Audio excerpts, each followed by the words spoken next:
Thank you so much, leaders, for joining us on another episode of Dawdle.live Podcast. Extremely grateful that you have been watching these shows and, kind of putting up very much appreciative remarks, reviews all across the platforms. Thank you so much for supporting us thick and thin all through our journey of 2 years. Today, we have got a very special guest, a guest who has enormous amount of experience. He has been an experienced business leader and is right now the Chief Executive Officer of Unitech Automation, which is an electronics and automation firm based out in Pune. Mr. Laxman has got over 40 years of experience. Can you imagine? 40 years of experience of cross industry leadership, which spans across engineering design, IT, automotive component, and integrated electrical systems. And while I say this, my tongue is like going here and there. So imagine the amount of experience. So this session is going to be so much interesting. And we have got very good, interesting set of topics to ask to Sir, to take his insights on various things. He had a strong track record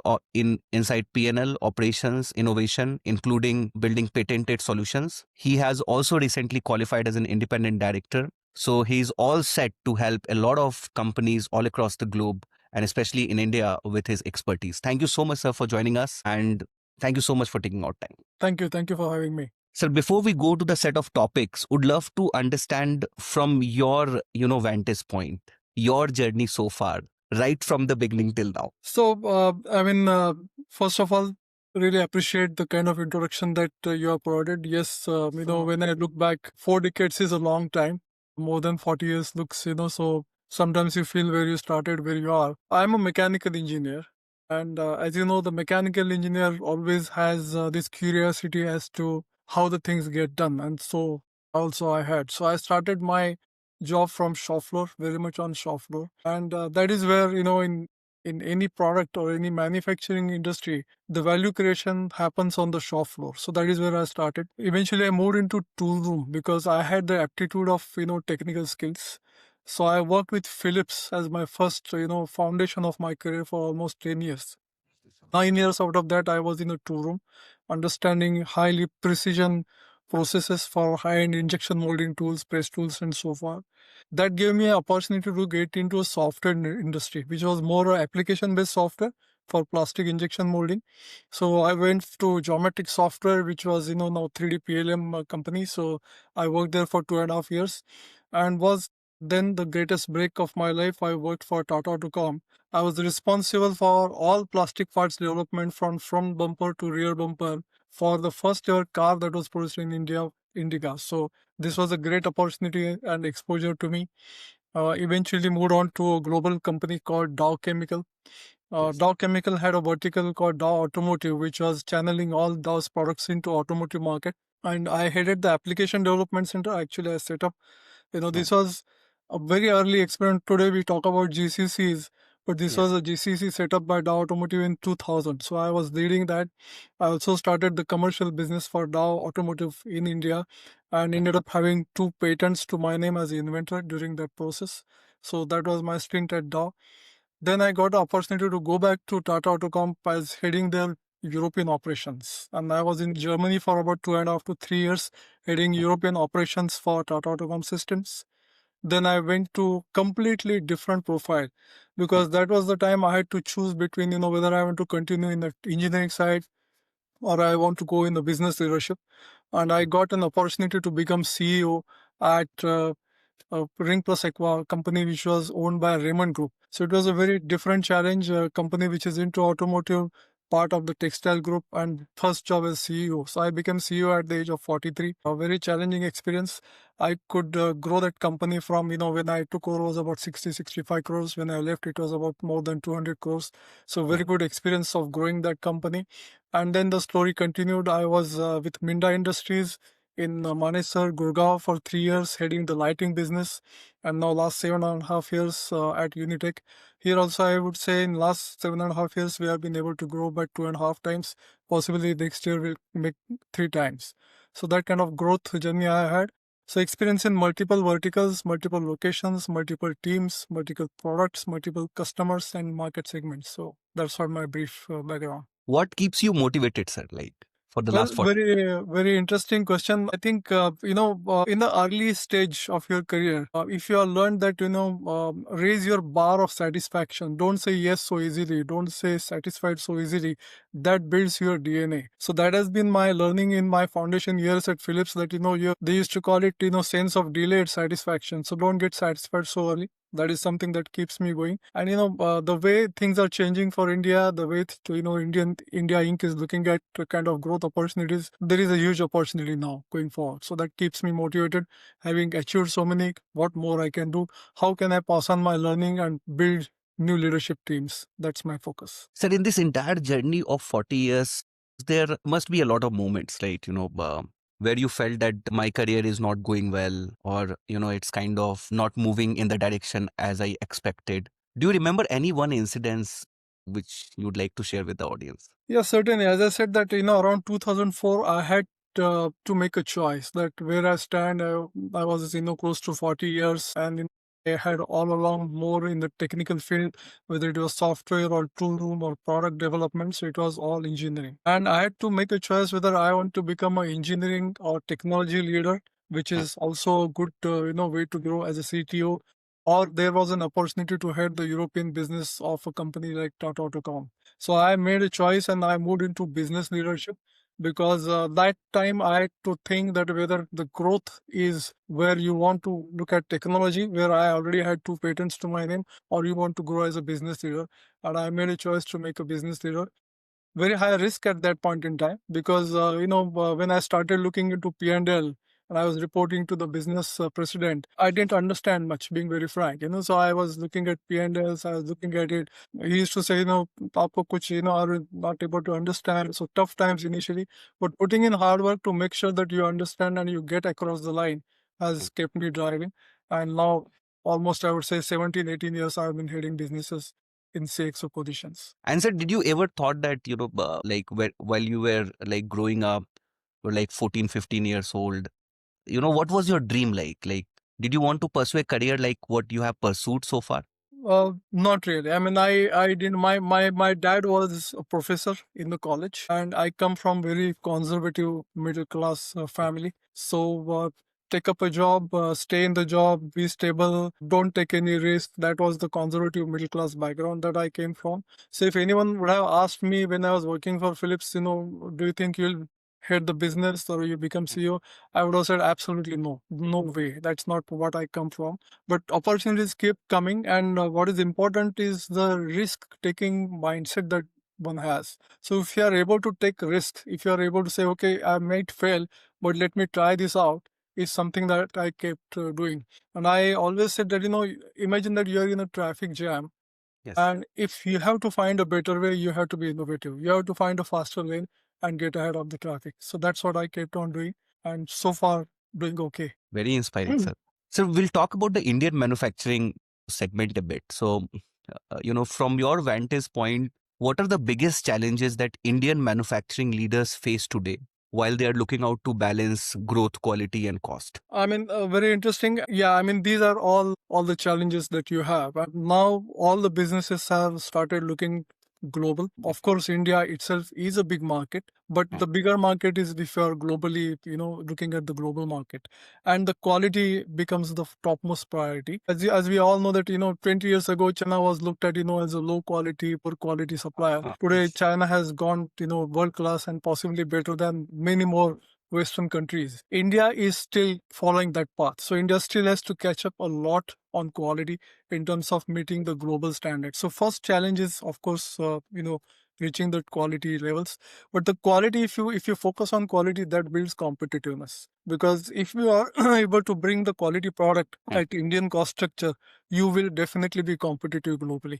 So focusing on quality has been my focus. Always focusing on quality has been my priority all the time, and that makes you globally competitive, and then able to understand the requirements in the global market. How do they operate in terms of logistics, in terms of the agility that you require, in terms of response times that you need. So if you focus on that, of course you will be able to succeed. But yes, while you're starting up, while you're growing, these are the challenges one comes across, and how you address them, how you build the capabilities within your organization. is, that will give you the path to move forward. Sir, but why China is so ahead of India when it comes to manufacturing? Like, what did we do wrong? Right. I mean, I would say two, three reasons. One reason is that extremely high focus on productivity. And, there is some cultural differences as well. We being Indians, we are a little more liberal in our way of thinking, and which is good, but not so good when it comes to operational discipline. So following work instructions is something that you always see in China, and they have succeeded in that.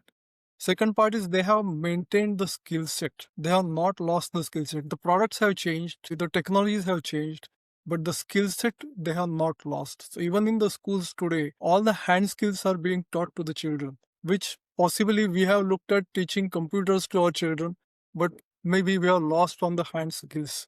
So that is what they have maintained. And when you go to operations, when you go to purely manufacturing, you require those hand skills, that hand-eye coordination, that synchronization with the brain and working faster on that. So that have made it successful for them.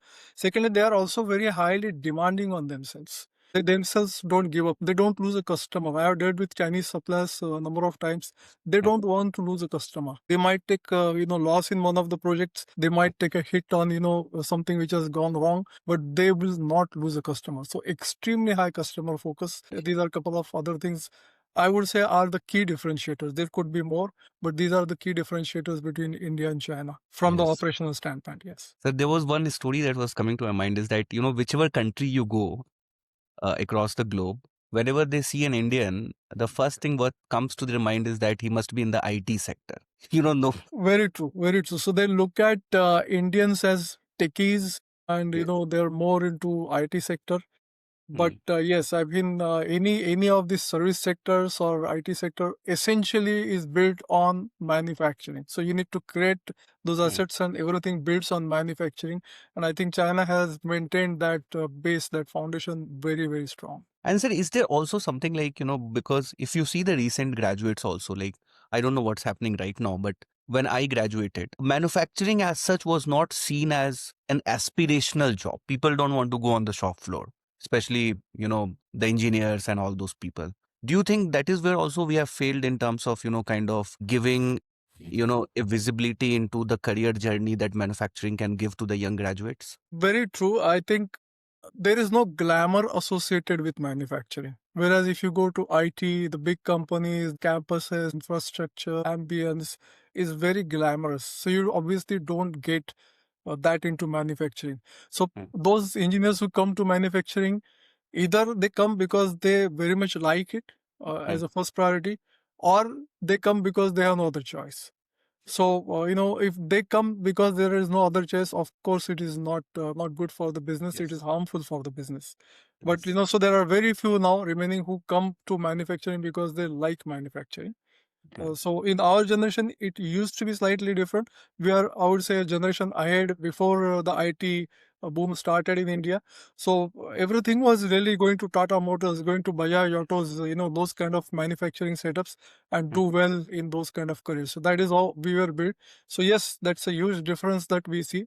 And right or wrong, maybe long term, I would say career long term foundation of growth is all in manufacturing, because that is sustainable and that is what will help the country grow. Sir, so how do you decide when to invest in automation versus optimizing existing, processes on the shop floor? This is always a dilemma that one faces. So when you go into manufacturing, there is always a temptation, there is always an inclination going towards automation. So I have asked always the first question to myself, to my teams, that are we going to automation because it's fashionable? Are we doing automation because someone else has done? So this should be no. When you look at automation, of course, you have to look at the scale of manufacturing, the skill set you have available, what the automation is going to do really for you. Is there a payback? And all these, operational questions are there. But ultimately, at the center of it is also going to be human being. Because, initial 10 years, when I worked at Toolroom, I have learned that nothing can replace this. This skill set can never be replaced. So if you build those kind of skill sets, then you can look at how to balance between automation and manual processes. So you can still achieve better quality by manual processes if you design them right. And sir, why, a lot of the leaders, if we talk from Indian context, is that they go by a Me Too concept. Okay, some companies implementing automation, so I will also. They don't look at the business context that they have. Right. Why is that a case, sir? And that is one of the reasons, sir, that 70% of digital transformation projects fail. That's right. And percentage is higher in India. Absolutely, absolutely right. So, number of ways you can look at it. One is that, of course, there is a trend, or there is a way the Western countries are doing, so we should do. What is good for Western countries should be good for us. And we try to borrow, we try to copy, and we try to implement. Whether or not it is suitable for you, one has to understand the ecosystem that we live in. And within that ecosystem, that might create a huge imbalance. And that is where possibly people fail. Because, if you bring that kind of automation which is suited for extraordinarily high volume, which India does not consume as of yet, may not necessarily succeed for the application that you are bringing it in. So we should look at application of automation only when there is absolutely no other way, only when that brings a very high level of competitive advantage and the hand skills are not enough. So then you can go for automation. So while I am in automation field, we promote automation. We would like more and more companies to do that. But this is what we keep in mind, that it has to be a balance. Don't do automation just because someone else is doing. Don't do automation because it's a fashion to do that. So there has to be a clear understanding why we are going for automation. So do you also think that a lot of the products which are built in India, the SaaS product or the automation tools and all that, they are also built by founders who don't have deep expertise in manufacturing? It's like this. I mean, whatever are the startups which are coming up, the new startups or new ventures, where we see this trend that the founders possibly have no clue about the product or the technology as such, but they are looking at more as on the balance sheet side. I would say that you invest to create a solution, you create a value, and then you possibly have off or sell off. But yes, the core success, I would say, is in creating something that you understand. Because if you don't own your creation, if you don't own your R&D, how long will you be able to borrow? How long you'll be able to depend? So it then will not become a sustainable business model. You might do different things in pockets, but you might not have a sustainable long-term business model. So my belief is that, okay, whatever you're creating, you should understand the technology. You should lead the R&D. You should look at the global trends. You should look at what solution you are preparing, what value proposition you bring on table, and that is more sustainable or long-term success. Sir, I was talking to another leader, who is in the manufacturing domain, and he was telling that one of the biggest reasons that digital transformation projects don't pass through a manufacturing company is because people who are on the shop floor, they are experts in, operations part. And the person who comes to implement the digital transformation project is very good at the technology piece, but he doesn't understand the shop floor things. Well, it happens. And again, this is where if you have no alignment as to what digitalization actually is aimed at or what is the outcome of digitalization, this might happen. Now, what we do, we also are adopting digitalization, but in a phased manner. We don't want to do digitalization across the board, lock, stock, barrel, because that doesn't help anyone. That's where it becomes possibly as a fashion because someone else has done. So digitalization is helpful? Definitely, yes. So we have a setup where we have manufacturing engineering team who deals with these experts and who know ins and out of our processes. And we then calibrate what automation, what digitalization is right for us. And that's the only thing we keep on adapting. Otherwise, it is very easy to understand that I'm sitting at some different distant place and I can see my operations running and I get all the information. Well, it might look good, but really do you need that? No, point number one. And then, is it going to be sustainable? Why do you want to do it once, twice, and then possibly not able to sustain it for long? So we look at what is really useful, what is sustainable, and then adapt it accordingly. Right. And from your experience, since you have also been into export driven businesses, so what separates an Indian supplier who scale globally than those who just remain domestic. Right. So I was in Germany also for 3 years, and I have run the export businesses also from India. So what helped me working for multinational companies like Dow Chemical, Philips India, being in Germany, to understand the work culture differences. So there are some key differences in the work culture, when you work with Western companies or even Eastern companies, Far Eastern companies versus India. So they believe a lot on discipline, and Yes. the discipline brings the results according to them. So understanding those expectations of the market, understanding the expectations of the customer is the key. They are not going to change for you just because you come from India. They are No. not going to change their expectations. So first is this alignment, that what are they looking at, and am I ready for that? So make yourself ready for that. Second part is that these locations or these markets are very demanding in terms of quality, in terms of supply chain agilities, but also in terms of any quality challenges that you may have. It could be very expensive you to address in those markets. So making sure that your quality systems are so perfect, they are so aligned to the requirement, that you don't send any defective part to these markets. Otherwise, it could be very expensive. So understanding this at very early stage, making your processes robust for the parts which are getting shipped, for the products which are getting shipped to the Western world, is the key.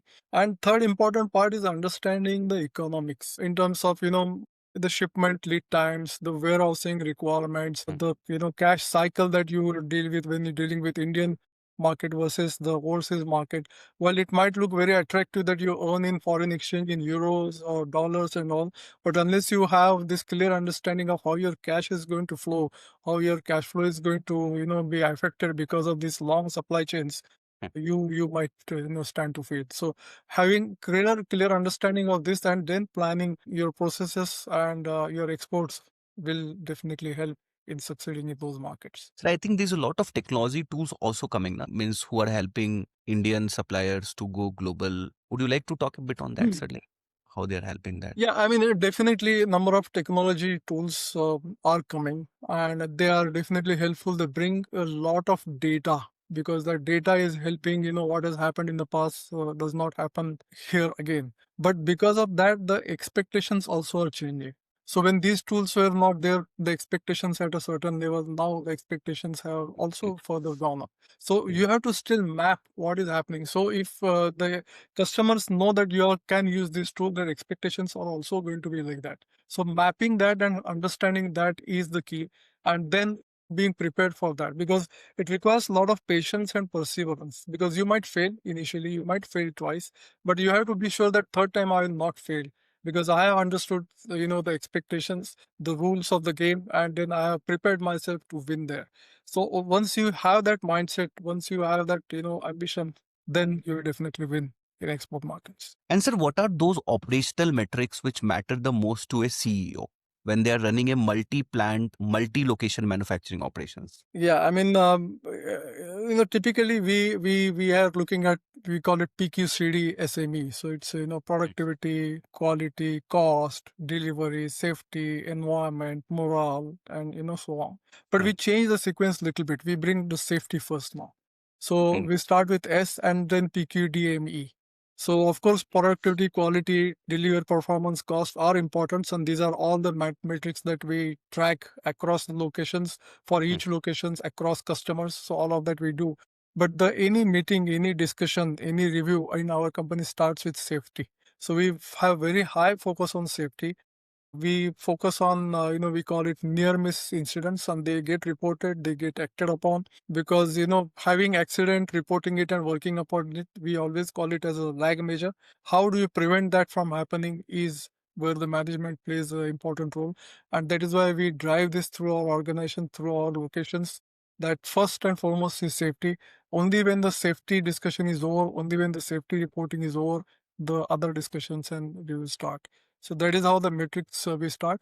But this brings about, a lot of, I would say, the data in terms of which division is doing better than other division, what are the key resources anywhere. Sometimes what happens is that in certain regions you get very high productivity. Within India also you can see that. Certain regions you find people are more obedient and they have very high discipline. In certain regions, the frugality is better. That there are things you can do at a much lower cost than other if you go to rural. So as a leader, we look at putting that together and how do we optimize that? How do we get the best of everything, balancing the capacities and capabilities? So those are the different metrics that we look at for when we run the multi-location operation. So to at some places the productivity is better. Some places you'll find people more disciplined. Sir, so how to set up a constant SOP across, means like while you are operating multi-location, kind of a plant, can we think that every plant, every location is kind of a microcosm of the entire organization, or there's also a requirement to kind of implement a standard SOP so that both of them or three of them can compete with each other? Right. So SOP, of course, we follow the standard SOPs across, and we are also very strong believers of 5S. So we Yes. try to get things towards standardization across, whether it is related to processes, whether it is related to our layouts, or whether it is related to the logistics systems, warehousing systems, and so on. So yes, we have the set of given SOPs, of course, with little bit of fine tuning depending on the customer expectations locally and so on. Given this same set of SOPs, given the same set of inputs, you still find this different, I would say, advice in different locations. And as a leader, how do you get the best out of it? We also try to create opportunities by moving people. Yes, So yes. they get exposure to different areas and they share their experiences, they share their skill set. So that tries to kind of balance it out. But yes, the regional differences still remain, and one has to look at how balance it out and get the best out of. So then I want to ask you that which is the reason in India where you have found more obedient, more disciplined operations happening? It's relative, as you know, it's relative. Generally, the feel is that the Western region you find little more obedience, little more, I would say, law abiding, God fearing kind of people compared to the rest. So that, but yeah, I mean, it is relative, as I said, that it is, you cannot pinpoint it. But if you look at comparative, yes, you can find that in Western region. And where is the highest productivity, sir? South it is? My experience has been North. My experience has been North. हाँ, वो लोग थोड़ा जुगाड़ू type. They have very high connect with the identity of the organization. And they say, sir, मेरा line देख, मेरे line जैसा आपको कहाँ नहीं मिलेगा. अच्छा है वहाँ पे. This is something that they own. Their own line is उनके लिए वो life है, उनके लिए वो achievement है. तो वो काफी अच्छा वहाँ पे ownership मिलता है. And they drive this productivity. They want to be better than the second line, third line. So they want to be better within themselves, and that's how they build that excellence. So that is what I saw, and my experience in North has been. And sir, one just question I was just kind of curious is that why are specific areas where most of the manufacturing facilities are there? Like if you talk about Manesar, you have Maruti, Minda, all these, it's flooded with that. So do you also think that government policies have also played a major role, in terms of why we are not, there as compared to China, especially when it comes to manufacturing? It's a combination of everything, I would say. Government policies, of course. But if you see historically, we are in a tropical zone. So we are being, little bit, I would say, taking it easy. Our climate is not so challenging, not so demanding on us. Everything works, everything is fine. During winter is fine, during summer is fine. So that is how we are also evolved. Whereas if you see these countries, their weather has been so demanding on people that they have built that DNA within themselves to fight it out and achieve. So that is one difference, of course, which is, historically. But yes, I think government policies, yes, have played a role. But that is where these leading OEMs, like, for example, Maruti or Hyundai, for example, who came to India and set up their own supplier bases, bringing that culture in. So if you see those suppliers who developed their capabilities with this have gone much ahead of, rest of the suppliers in terms of building those capabilities and be globally competitive. There are cases now that Indian suppliers are exporting even to Japan. So why I'm saying even to Japan is that that is considered to be a notch above even shipping to Western countries. So that is what we have been able to achieve. So yes, we are getting there. But what China has done is the scale. And that scale, we could never match that scale. So it is a humongous scale that they did that with. They brought in huge amount of investment. They offered human resource, and that's how they build the capabilities. So, of course, being democratic mindset, being little bit liberal, tolerant. So all of that is a combination of where we are versus where China is today. So Yes. there are, I would say, pluses and minuses in terms of social life, what they enjoy versus what we enjoy. So there are always, pluses and minuses. There's a joke around, this China is that whenever these Chinese go anywhere, they will ask the market, okay, what is the price of this good? And then they will take a pick. They will send it back to China. They will manufacturing it at half of the cost, and then they will sell it back at 20% discount, and they will capture the market. It's quite likely, but what is important to know is that how do they achieve that? So they have been able to achieve that and they have sustained that. Now, in the recent past, when there were challenges with American markets, they opened up, domestic markets for their people. They gave high amount of subsidies and they sustained through. So that is what the resilience of that economy is. And there is a lot of learning for us. But being a democratic country, there will be limitations because we do believe in freedom of speech. We do believe in freedom of operating for all the people. And we don't want anything at the cost of losing this. So, that is where the difference is, I would say. Sir, when we talk about manufacturing, it can't go without the talent availability and skill gaps because this is a very hot topic. Absolutely. So, how do you build a high performance team, especially in a manufacturing environment where skill gaps and talent availability are constant challenges? So, yes, I mean, all the industry is facing that because the top level talent, first of all, goes abroad. The next level chooses IT, services sector, and maybe then coming to manufacturing. So, yes, that is a challenge. What is important is that how do you achieve performance? So, performance, in my belief, in over so many years of experience being a leader in multiple teams, it all deals with employee engagement. So if you achieve good amount of employee engagement, good when I'm saying yes, there is nothing like 100% there.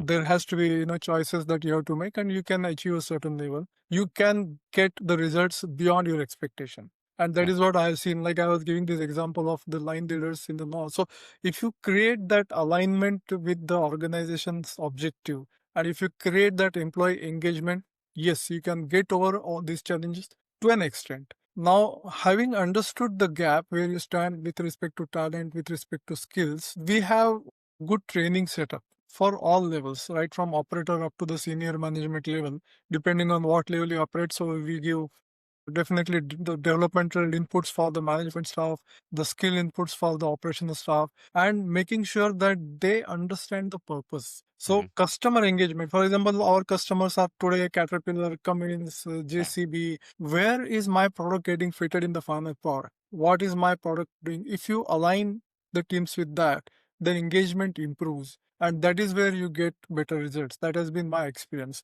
So there is no easy solution. There is no quick fix to this. Okay, how to bridge this gap of skill and the talent. But whatever talent you have, if you keep them engaged, if you keep them motivated, you can do better because the teams ultimately achieve better results than any individual. So if you build them around a common purpose, common objective, they deliver better results. Sir, but then you told, is that the top talent will go outside, the mid talent goes to IT. But why not top talent can also come to manufacturing? Yeah, I mean, we are working, as an industry, we are working towards that. I mean, if you see in the next couple of decades that we are seeing, there is going to be a huge amount of, investment going to come in this country, whether by government, whether by big companies, whether by foreign companies. Manufacturing is slowly going towards that kind of glamour that it had maybe 3 decades ago or 25 years ago. So we need to build that. Manufacturing is not necessarily, standing on shop floors, sweaty situation and so on, and a dirty, ambience. So it is not going to be like that anymore. If you visit any auto OEM shop floors, the shop floor are as clean as mirror. So you see that kind of things happening. So it is not going to be remain like that. So I'm sure we will see steadily this changing over a decade, next 5 years, and then we will be able to attract the top talent here. At the same time, what is changing is the automobile industry, also the industry so far, for that matter, is now moving also towards AI is moving towards more electronic controls. So those things will also come, and that I'm sure will attract talent to come to manufacturing to contribute more in the intellectual side of the the manufactured product. So I'm sure that will change coming years. So is it also related to the unit economics? Because I was reading somewhere that if Indian manufacturing sector can develop as much as a scale as China has done, then the potential to pay the employee, because the unit economics improves and the salary that they are paying, right from the shop floor, person to the top management, that also increases and that attracts talent. What is the truth in this? I would say yes and no. The reason is that everyone is looking at becoming globally competitive. And if you increase your cost structure, you lose on that edge. So that might happen in certain pockets. That might happen where the jobs demand intellectual content, but might not happen across. So that is what my view is, because you don't want to lose your competitiveness while you achieve and attract the talent. So that balance one has to keep looking at. And sir, you have led all these, turnaround and transformation journeys. Would love to understand from you that what are the early signs that basically tell that कि ये manufacturing business needs a structural change? So manufacturing business, as we know, deals with people, people, people. Now, when you see these are the PQCD, SME are the parameters that we monitor. Yes. QCD being the most quality, cost, and delivery. And if you start seeing some failures, if you start seeing some surprises, there were no problems here. Suddenly, there are quality problems coming from a plant, or it is repeating. The delivery performance is not remaining stable. Are the early signs that something is wrong? And then you need to look at that from the perspective of fixing it for long term, because quick fixes give you only short term results. So this could be related to people, it could be related to engagement, it could be related to technology, it could be related to the aging infrastructure within that facility. So you have to look at what is happening and then look at, when you say restructuring, whether it is related to only people or anything else that you need to address as management. So that is how we look at. But these are the signs. So we have in our metric, we always call few are lead indicators, and many of course are lag indicators. So we try to bring lag into lead so that we can see some early signs of anything going wrong, including whether it is employee engagement or whether some disruptions that might happen. So if you bring more lead indicators, you get those early signs, and then you are prepared to fix them before actually. It's like looking at safety, that you have to fix it before the accident happens. So that is what our mindset is. Not that every time it works 100%, but that is the mentality we have kept, so that we try to get it, sense it a little bit earlier than actually facing the problem. Sir, why do we say safety first? Like, is it because we are careful about the human loss or human life, or does it also lead to better productivity, better operational efficiency? So why do we say safety first? Why safety is first? Yes, absolutely. So safety is first of all, from the human life point of view. And we don't want people, losing their fingers or, getting cut somewhere or, no fatal accident at all. But the second part is more important. And yes, we have experienced that if you build your system, if you build your layout, if you build your equipment, which are extraordinarily safe, the person who is operating there is confident. And there is nothing at the back of his mind that something will come and hit me or I'll fall down. So if he's taken care, his productivity, his focus on his job, his concentration is going to be much more.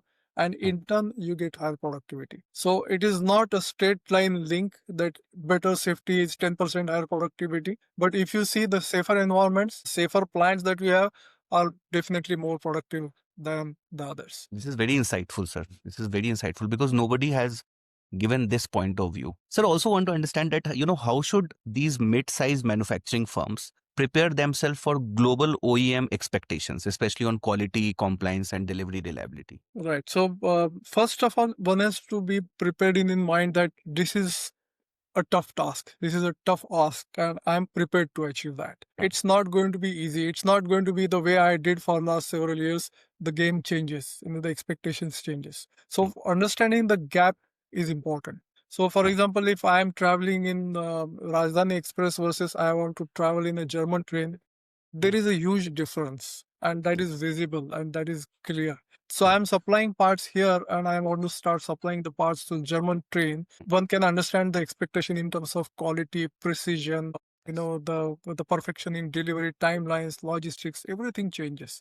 So are you prepared for that? That is the first thing you have to keep in mind. You will definitely face hurdles. When you start doing this business with the global OEMs with which have global standards, whether they buy it from India for Indian requirement or globally, their quality standards are same across. They are not going to be more tolerant because they use it in India versus they use it in Germany or anywhere else. So are you prepared for that is the first thing that you have to ask. And then, it's a hard task, but the great level of satisfaction you achieve when you actually reach there. An example that, I worked for a company, I was heading a company called Ring Plus Aqua, where we make ring gears. And there was a product called Flex Plates, which goes in automatic transmission. Most of the product that we were doing that was for aftermarket, not OEM supply. But the first OEM supply we could achieve was BMW. So, that was a big shift that we could achieve with the mindset that first of all, we'll not produce any product with any deviation. We will look at what customer expects and work on our engineering. Our engineers really did a great job in making sure that absolutely no tolerance left and bring the product. And we could qualify that. Then, one is that, okay, you get your prototype satisfied, the prototype is approved, but making sure that you are able to sustain that quality in bulk production. It's a different game. It's a different mindset that you need. So your quality systems, your testing systems, your choice of equipment, processes, you have to build them robust that, repetitively you produce that quality. So it's a hard work. You should be ready to put in that hard work, but definitely you get very high level of satisfaction and of course entry into global OEMs by doing that. And sir, I was thinking like, should all manufacturing firms think of going global? Matlab, what is the criteria that like, so I may remain domestic, I may make a good amount of money, or I should go global. So how to decide between that? So it depends on how you have built your strategy. So first of all, you are successful. So you are doing a good business in India. You are satisfied. You are getting whatever reasonable amount of growth. That is fine. You have to look at why will you sustain 10 years down the line or 20 years down the line, because the things will change very rapidly. The disruptions like AI or many more are going to come. And if that is going to happen, if you are not understood the global game, either you will be taken over by some global company or you will lose in the market because the technology will be way ahead of what you do and you have never looked at adapting to that. So from that point of view, one should look at global business. Now, how much one should grow globally is one's choice. As long as you are clearly exposed to these requirements, you understand that you can limit your exposure. That is perfectly fine.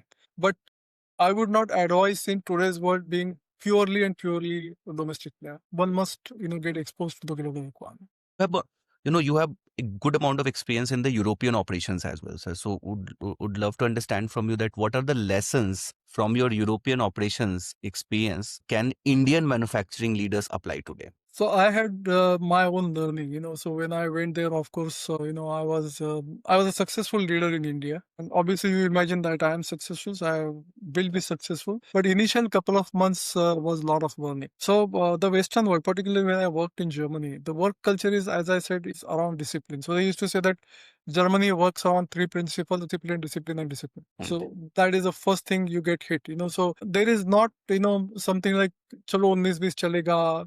Chuk bol len den. This is not there. It is out. It's absolutely not there. Second part is that very important piece is communication. So your communication has to be complete. So if you are given a responsibility, it is done. And if it is not done, it is you who will come forward and say, sorry, I was to do this, but it has delayed, but this is how I'm going to manage. And they might accept, they might not accept. But if you don't respond and if it is failing, then it becomes a disaster. Because if it is given, there is nobody is going to ask you a question, why do you not follow up? Anybody followed up with you, that follow-up word is definitely out. And extraordinary high level of commit to work. When you are at work, you are at work. So you deliver. They, of course, enjoy their times after the work. They enjoy their weekends. But when you are at work, then you are at work. Then you are focused on work and your productivity is at the highest. So these are some of the, I will say, work culture related things that I picked up. And if you adopt them while you are also working in India, it does help you. It does help you, bringing those qualities, making it more predictable, less surprises, less shocks. So that definitely happens. या absolutely sir, मतलब मेरे को तो ऐसा लगता है कि India एक वन ऑफ द कंट्रीज है जहाँ पे इवन लोग लेन में भी ड्राइव नहीं. Very true. Unfortunately, and that has become a mindset that you have to choose the shortcut, you have to choose the Yes. shortest route, whichever way. So, and you don't understand that if you stay in the lane, it's going to be actually shortest. Because if Yes. you change the lane, you'll get jammed somewhere or the other and create problem for yourself and also rest of the people. Sir, how do you align engineering, operations, and commercial teams to work towards business, common business outcomes? It's a struggle. It's a continuous struggle to get everybody together. It's like everyone in the family thinks same way. So you can wish for that, but not. It's easier said than done. But what we do in our organization is that we have various displays everywhere. So one thing is that everybody should be aligned to the objective.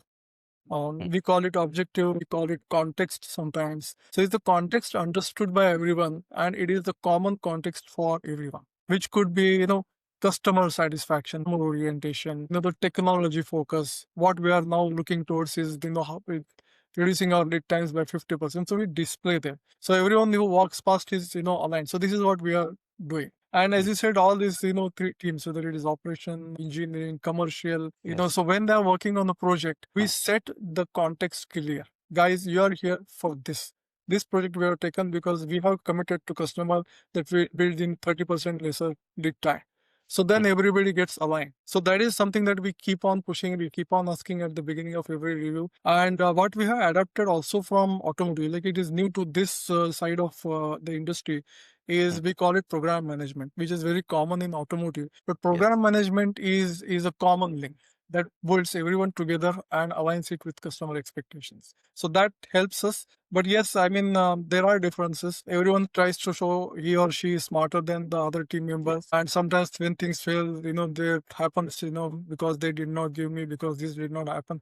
But we try to minimize that noise by again bringing, guys, hang on, what is the objective? What is the context? So let's work towards that. I think many a times, sir, I've seen program manager is a big bully because he will be directly reporting to the CEO, somebody like you, and these guys will be afraid of him. Like, The program manager also says the same thing, unless you empower me, yes. how do I achieve results? So, the empowerment comes through the, the linkage that he has, the visibility that he has.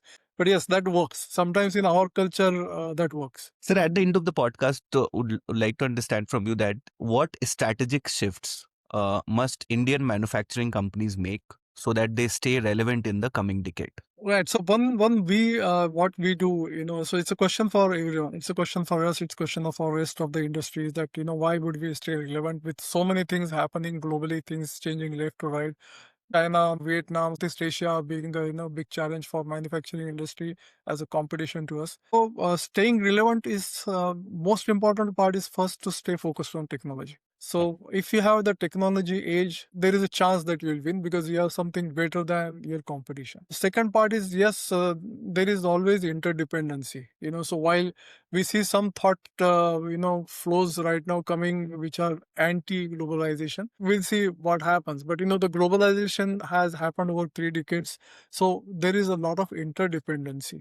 So how you minimize your dependency and try to create sustenance by yourself, by self-reliancy, is something that we keep on discussing. It's not easy.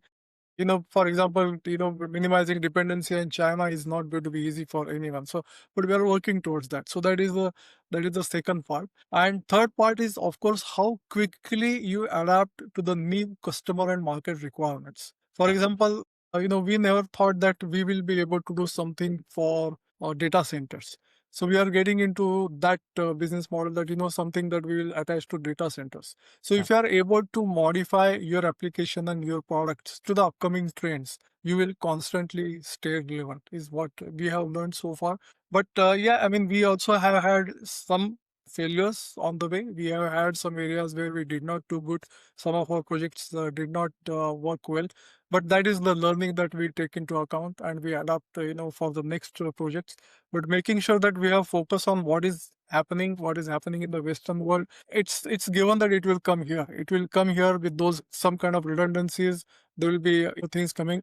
Unless we are prepared for that, we will fail. So that is what we keep in mind and keep working towards that. Sir, I think that, you have been born and brought up in Maharashtra. That's right. Yes. So how was your experience living in Manesar? When I went there, my dad, actually I lived also in Mumbai for 15 years. So I'm very much a Punekar. So first when I went to Mumbai, my dad told me, 6 महीने में वापस आएगा. You'll come back in 6 months. तो टिक नहीं पाएगा वहाँ पे. So I survived. I sustained myself in Mumbai, and then this opportunity came to live in Manesar and Gurgaon. I mean, it's very different, I would say. If you are ready to adapt, you like it, and you like those infrastructures, you like, those industrial complexes, which are way bigger than any other place in India. But it is culturally very different. And that, of course, I was aware. But, being aware and going there and adapting it is a Yeah. difference. So I tried my best.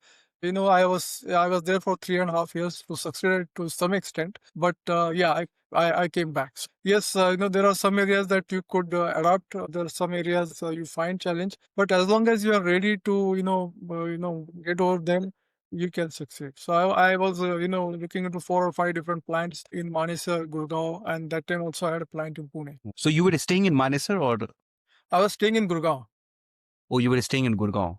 Yes, yes, yes. Because why I asked this question is because I've seen people from Pune very polite, but when you go to Gurgaon, they're very loud spoken people. That's true. That's true. So one has to get used to that, and it does not necessarily mean that you have to be even louder. So you have to find a way to get around, and they also accept you. I mean, as long as you make a valid point, as long as there is a value add, everyone is ready to accept you.